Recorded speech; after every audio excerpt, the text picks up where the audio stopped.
미국의 상원과 하원 의원이 모든 일정을 마무리하고 다음 달 8일 중간선거를 위한 체제로 전환됐습니다. 때문에 한국산 전기차 보조금 차별 문제를 다룰 인플레 감축법 개정 논의도 그만큼 미뤄질 것으로 보이는데 법 개정보다는 시행령으로 문제를 돌파해야 한다는 목소리가 커지고 있습니다. 우리 정부가 IRA의 유예를 미국 정부에 요구 중인 상황에서 미국 일부 산업계는 이 법 적용에서 아예 면제를 요구 중인 것으로 확인되고 있습니다. 코트라 워싱턴 무역관이 현지 시간 3일 배포한 코트라 경제통상 리포트를 통해 조 바이든 행정부가 추진해온 자국산 우대 정책에 일부 후퇴 조짐이 보인다고 밝혔습니다. 무역관은 현지 전문가들은 사견을 전제로 현재 미국 전기차 공급망 현실을 고려해 IRA 원산지 규정의 전면 시행은 연기될 수 있다고 전망하고 있다고 전했습니다. 코트라는 전문가들은 바이 아메리카 전례와 유사하게 대상 분야별 면제 또는 특정국 면제 등 조치가 가능하다고 예상한다고 소개했습니다. 코트라가 언급한 바이 아메리카는 연방정부 예산이 투입되는 인프라 사업에 대해 미국산 제품 사용을 의무화한 인프라법 조항을 말하는데요.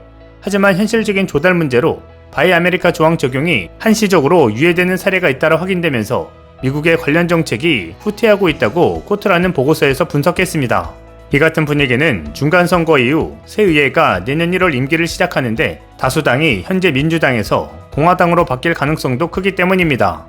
보고서에 따르면 미국 교통부는 건축 자재에 대한 바이 아메리카 조항 임시 면제를 추진하고 있습니다. 또 연방고속도로청도 전기차 충전 인프라 구축을 신속하게 진행하기 위해 해당 규정의 한시적 면제 계획을 8월 말 공개한 바 있습니다. 국가통신정보청 역시 광역통신망 구축 사업에서 바이 아메리카 조항 면제 계획을 발표하기도 했습니다.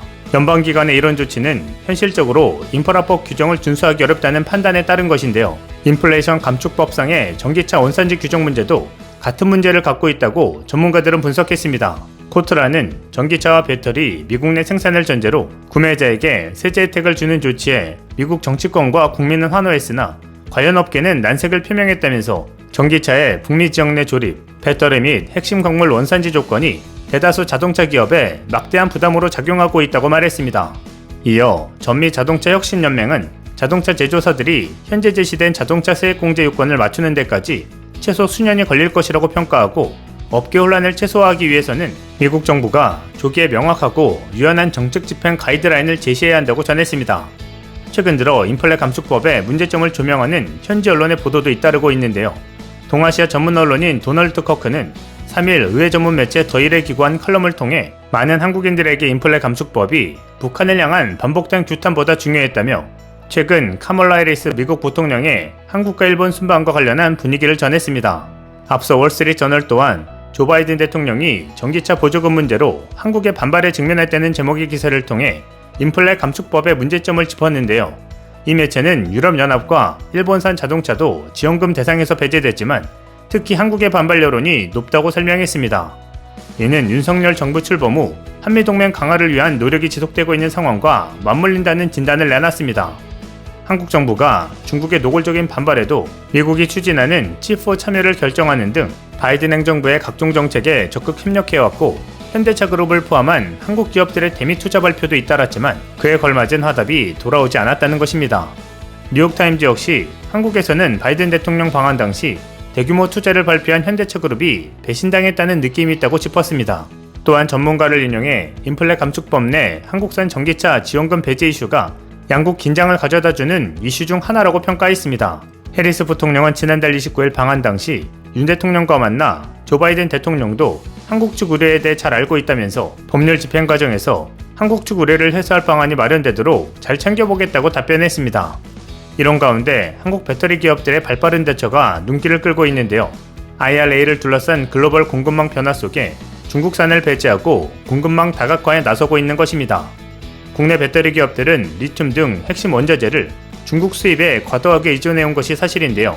한국무역협회가 발간한 보고서 배터리 핵심 원자재 공급망 분석 리튬에 따르면 우리나라의 올해 1월부터 7월 대중국 리튬 수입 비중은 64%로 가장 높았습니다. 이는 지난해 59%, 2년 전 47%보다 높은 수준입니다.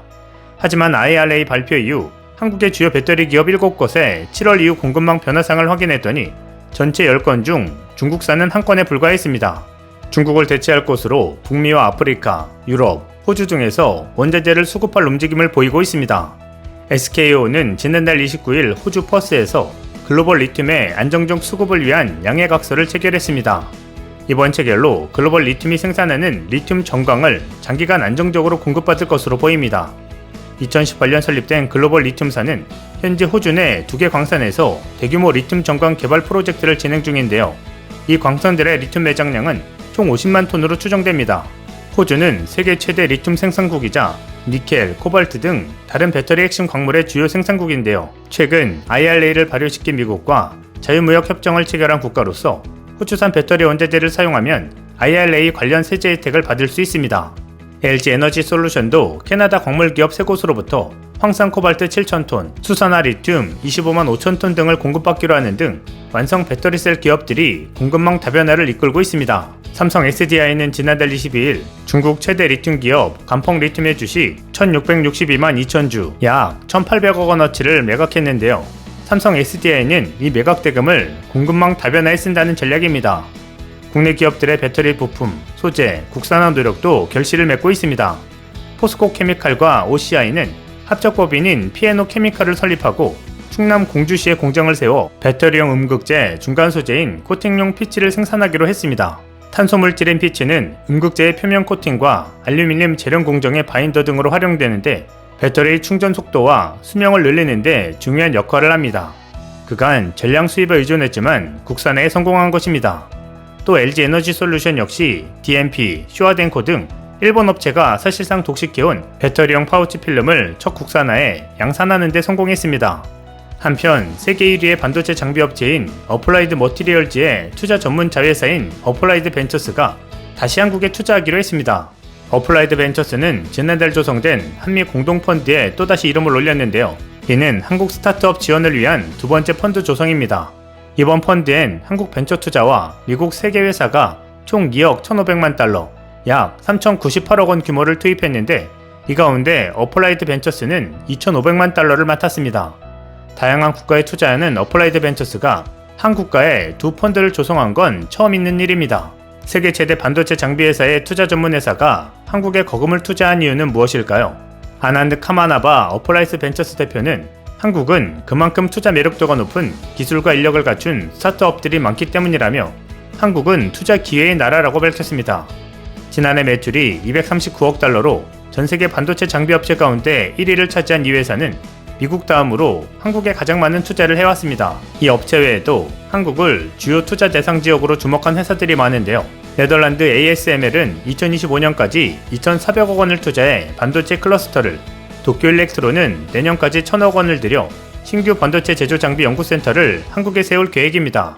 또 미국의 램 리서치는 지난 4월 이미 경기 용인에 코리아 테크놀로지 센터를 열었습니다. 미 IRA에 대한 발빠른 한국 기업들의 대처로 한국의 저력을 다시 한번 보여주는 상황입니다. 이상 시온TV였습니다.